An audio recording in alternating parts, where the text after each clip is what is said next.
ان اوقات کو, ان ایام کو, ان نعمتوں کو کیسے گزارا. یہ بات سمجھنے والی ہے. ایک اور واقعہ سنیے. حضرت جنید بغدادی اولیاء کرام کی جماعت کے سردار کہلاتے ہیں. ایک بار کسی شخص نے آپ کو پرندہ تحفے میں بھیجا, آپ نے قبول فرما کر اس پرندے کو پنجرے میں بند کر دیا, کچھ مدت کے پاس اپنے پاس رکھ کر اسے آزاد کر دیا.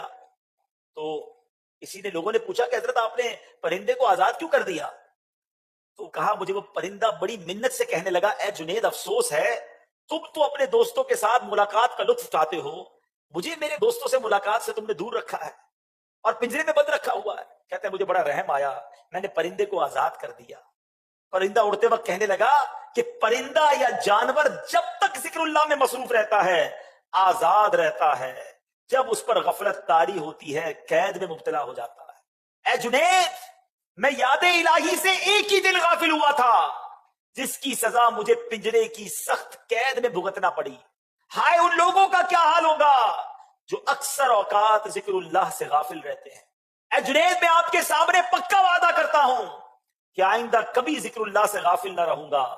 یہ کہہ کر وہ پرندہ اڑ گیا. پھر وہ پرندہ حضرت جنید بغدادی رحمت اللہ تعالی کی زیارت کے لیے آیا کرتا اور ان کے ہمراہ دسترخوان پر دانے وغیرہ بھی چنتا تھا. جب حضرت جنید بغدادی کا انتقال ہوا تو وہ پرندہ بھی زمین پر گرا اور تڑپ تڑپ کر مر گیا. اس کے بعد حضرت جنید بغدادی کو کسی نے خواب میں دیکھ کر پوچھا کہ آپ کے ساتھ کیا معاملہ ہوا؟ حضرت جنید بغدادی کہتے ہیں چونکہ میں نے اس پرندے پر رحم کھایا تھا, اللہ کریم نے بھی مجھ پر رحم فرما دیا. اب یہ واقعہ کیا بتا رہا ہے, کیا سکھا رہا ہے؟ بڑے مزے سے ہم اپنی جو اللہ کی نعمتیں اس کو کھا رہے ہوتے ہیں, مگر کبھی سوچا یہ ساری نعمتیں رب نے ہمارے لیے بنائی, مگر ان نعمتوں کا ہم کیا شکر ادا کر رہے ہیں؟ اور پھر رحم, اسلام جانوروں پر رحم کا حکم دیتا ہے, پھر انسان پر کتنا رحم ہونا چاہیے. آج یہاں انسان پر بھی رحم نہیں کرتے لوگ. چوری کر رہے ہیں, ڈکیتی کر رہے ہیں, اگلا رو رہا ہے, گڑ گڑا رہا ہے, اس کی پورے مہینے کی کمائی ہے, بعض اوقات تو پہلی تاریخ کو تنخواہ لے کے نکلتا ہے, مگر ظالم پسٹول دکھا کر اس کی تنخواہ لے جاتا ہے. وہ کیا سمجھتا ہے ان پیسوں سے وہ خوش رہے گا؟ کسی کا زیور, کسی کی بچی کی شادی کی تیاری ہے, کسی کو جناب ڈرانا, دھمکانا اور جناب اغوا کرنا, روب جمانا. اے ظالموں, غور سے سنو, یہ ظلم تم کر تو لوگے, مگر یاد رکھنا قیامت کے دن اللہ مظلوموں کے ساتھ ہوگا, اور اگر کسی مظلوم کی ہائی دنیا میں لگ گئی نا تو تمہاری دنیا بھی برباد ہو جانی ہے. کیسے جواب دو گے اللہ کو؟ خدا را زندگی ایسی گزارے کہ ہم کسی پر ظلم نہ کریں, ہم کسی کو تکلیف نہ پہنچائیں, رحم کریں لوگوں پر. احادیث میں یہ مضمون ملتا ہے کہ جو زمین والوں پر رحم نہیں کرتا آسمانوں کا مالک اس پر رحم نہیں فرمائے گا. جو رحم نہیں کرتا اس پر رحم نہیں کیا جائے گا, جو معاف نہیں کرتا اسے معاف نہیں کیا جائے گا. اس طرح کی مضمون کی روایتیں بھی موجود ہیں. آج نہیں کرتے لوگ معاف, نہیں کرتے رحم. میں وڈیرا ہوں, میں چودھری ہوں, میں علاقے کا بڑا ہوں, میں جزیرے کا بڑا ہوں, جو میں کہوں گا وہ ہوگا. ارے آج تمہارے سامنے کوئی کچھ ہے نہیں پا رہا, مگر یاد رکھنا اس کا ڈائریکٹ کنیکشن ہے اللہ تعالیٰ سے, اس کی ایک ہائی عرش تک پہنچتی ہے. بلکہ یہاں میں ایک مشورہ دینا چاہوں گا یہاں موجود اسلامی بھائیوں کو بھی اور مدنی چینل کے ناظرین کو بھی. اگر آپ اپنی زندگی میں یہ دیکھیں نا کہ یہ سب چیزیں بہتر تھی اور اچانک چیزیں گڑبڑ ہونے لگ گئی ہیں, صحت بھی ٹھیک تھی, روزگار بھی ٹھیک تھا, بچے بھی خوش تھے, بڑا فیملی بھی بڑی جڑ کر رہ رہی تھی, اور آپ کو لگے نا یار کہ چیزیں خراب ہو رہی ہیں, صحت بھی خراب ہو رہی ہے, روزگار میں بھی پرابلم آ رہا ہے, گھر میں بھی لڑائی جھگڑے شروع ہو گئے ہیں, بنائی بگڑ رہی ہے, تو چیک کر لو کسی کی ہائے تو نہیں لے لی, کسی پر ظلم تو نہیں کر دیا, کسی کا دل تو نہیں دکھایا. ہاں, اس کے دل سے ایک آہ نکلنی ہے اور بڑے بڑے محلات تباہ ہو جاتے ہیں, بڑے بڑے گلشن جل جاتے ہیں. وہ کہتے ہیں نا مظلوم کی دعا جو ہے وہ عرش تک جاتی ہے, قبولیت کا درجہ رکھتی ہے. تو خدا را کوشش کریں لوگوں کے دلوں میں خوشی داخل کریں, جانوروں پر بھی رحم کریں, چاہے آپ مچھلی پکڑتے ہوں یا جو بھی کام کرتے ہیں, زندگی میں کسی کو تکلیف نہ پہنچائیں. نبی پاک علیہ الصلوۃ والسلام کے بارے میں آتے ہیں کہ ایک بار آپ وضو فرما رہے تھے, کوئی بلی آ گئی پیاسی ہے, پیارے آقا نے وہ وضو کا برتن اس کے آگے کر دیا تاکہ وہ پانی پی لے. یہ ہے میرے آقا کی تعلیمات, یہ ہے اسلام کی تعلیمات. مگر آج جس کو تھوڑا سا عہدہ مل جائے, تھوڑے پیسے مل جائیں, سیٹھ بن جائے تو نوکر کی خیر نہیں, شوہر بن جائے تو بیوی کی خیر نہیں, باپ بن جائے تو بچوں کی خیر نہیں, پڑوسیوں کا بیڑا غرق کر کے رکھا ہوا ہے, محلے والے سارے پریشان ہیں, کیونکہ کوئی کچھ کہہ نہیں سکتا نا. میرا بڑا نام ہے, میرے ساتھ گارڈ ہوتے ہیں, میرا بڑا روب ہے, میری ٹور ہے. ارے منٹ نہیں لگے گا. جب اللہ تبارک و تعالیٰ نے تم سے اس مظلوم کا ساتھ دے کر بدلہ لینا ہے نا، اس کے آگے، اس کے قہر کے آگے کون کھڑا رہ سکتا ہے؟ ہماری اوقات ہی کوئی نہیں ہے. ڈرو اس دن سے جس دن رب کا غضب تم پر نازل ہو جائے. ہمیشہ ظلم سے اپنے آپ کو بچائیں. اگر ہو گیا نا، اگر خدا نہ خواستہ ان تمام باتوں کو سننے کے بعد تو معافی مانگ لیں. ہاں آج معافی مانگ لو. اگر وہ قیامت کے دن کھڑا ہو گیا تو اب پیسے نہیں چلیں گے، وہاں نیکیاں دینی پڑیں گی، اس کے گناہ اٹھانے پڑیں گے. ہاں اگر کسی نے، یاد رکھیے، کسی شوہر نے اپنی بیوی کا دل دکھایا ہے، اس کو اپنی بیوی سے معافی مانگنی پڑے گی. بیوی نے شوہر کا دل دکھایا ہے، اسے شوہر سے معافی مانگنی پڑے گی. اگر والد نے ناجائز اپنے بچوں پر ظلم کیا ہے، اس کو بچوں سے معافی بھی مانگنی پڑے گی. ہاں باپ ہو گیا تو اس کا مطلب جو چاہے بچوں کے ساتھ کرے. بچوں نے ماں باپ کا اگر دل دکھایا ہے، ماں باپ سے معافی مانگنی پڑے گی. پڑوسی ناراض ہے، پڑوسیوں کو راضی کرنا پڑے گا. مسجد میں ایک ساتھ نماز پڑھتے ہیں، اگر نمازیوں کا دل دکھایا ہے، نمازیوں سے معافی مانگنی پڑے گی. مارے جائیں گے کیونکہ اللہ کی یہ مشیت ہے کہ جب تک بندہ معاف نہیں کرتا اس وقت تک رب بھی معاف نہیں کرتا. تو اے میرے بیچے اسلامی بھائیو، اس واقعے سے رحم کا درس بھی ملتا ہے. اور اب آتے ہیں ذکر الہی کی طرف، اللہ کی یاد کی طرف. کیا کہا اس پرندے نے کہ اے جنید، میں ایک دن اللہ کے ذکر سے غافل رہا تو میں گرفتار ہو گیا.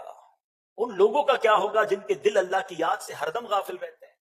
کون یاد کرتا ہے اللہ کو؟ یاد بھی کرتے ہیں تو معاذ اللہ، کچھ لوگ تو اللہ کا ذکر، اللہ سے بھی گمان برا ہے، اللہ نے دیا ہی کچھ نہیں ہے، معاذ اللہ. بعض اوقات ایسے جملے کہہ دیتے ہیں کہ ایمان سے بھی خارج ہو جاتے ہیں. ہر حال میں اللہ کا شکر ادا کرو. اللہ نے مجھے اور آپ کو کروڑوں سے اچھا بنایا ہے. یقین کریں جو مجھے سن رہے ہیں، جتنے سن رہے ہو، اللہ نے سب پر بڑی مہربانیاں کی ہیں. یقین کرو بڑی مہربانیاں ہیں. تم گنو تو صحیح اللہ نے کتنے احسان کیے ہیں. آنکھیں دی ہیں، زبان دی ہیں، کان دیے ہیں، ہاتھ دیے ہیں، پیر دیے ہیں، گردے سلامت ہیں. ڈائلسس کا مریض دیکھا ہے بیچارہ کس طرح ڈائلسس کرواتا ہے؟ گونگا دیکھا ہے، بہرا دیکھا ہے، اندھا دیکھا ہے، لنگڑا دیکھا ہے، کیسے زندگی گزارتا ہے. پھر بھی شکوے، پھر بھی شکایات. کسی کی اگر آنکھیں نہیں بھی ہیں، مجھے سن رہا ہے، تو اللہ کا شکر ادا کرو. زبان تو ہے نا، کان تو ہے نا، کسی نہ کسی بہانے سے اپنے رب کا شکر ادا کرو، نہ شکری نہ کرو. بہرحال ذکر الہی کی بات ہو رہی تھی میرے بیچ اسلامی بھائیوں. اب یہاں ایک اور وسوسہ، مردود ہے نا شیطان، وہ اللہ کا ذکر تو کرنے نہیں دیتا. ایک شخص تھا، رات کو ذکر اللہ کر رہا تھا، تو اس کی زبان پر اللہ اللہ کا ورد جاری تھا. تو شیطان نے اس کو جھڑک کر کہا، اے کمبخت، کب تک اللہ اللہ کی رٹ لگائے رکھے گا؟ ادھر سے تو کوئی جواب ملتا نہیں ہے، تو ہے کہ مسلسل اللہ کو پکار رہا ہے اور رب کی طرف سے تو کوئی جواب ملتا ہی نہیں ہے. شیطان کا یہ وار اس کے دل پر لگا اور وہ دل ٹوٹ گیا.